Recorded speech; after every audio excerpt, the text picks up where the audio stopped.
Last week, the Coalition released videos stating their current environmental goals for Australia's future.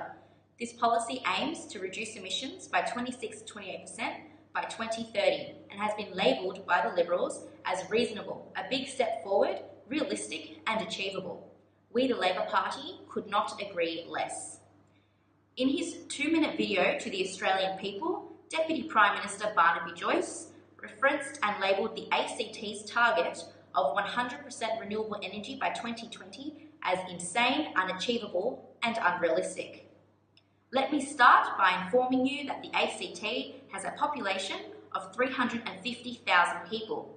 However, the countries of Albania has a population of over 2.8 million, Iceland has over 330,000, and Paraguay has over 6.7 million. So why am I telling you about these countries and their population size?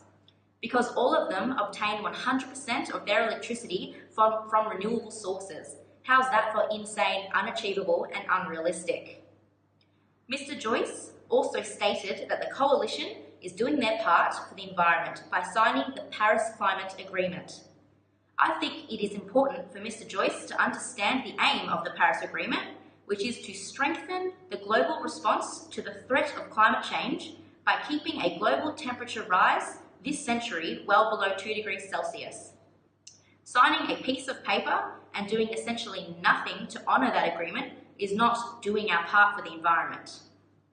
If we look at the table currently on screen, you will see that even with an emissions reduction of 26 to 28%, Australia is still not consistent with keeping a global temperature increase below 2 degrees.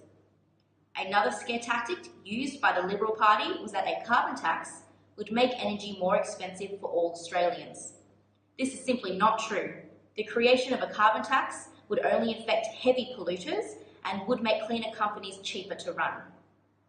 This will encourage the Australian people to switch to energy providers who are more sustainable, therefore the energy costs will not increase.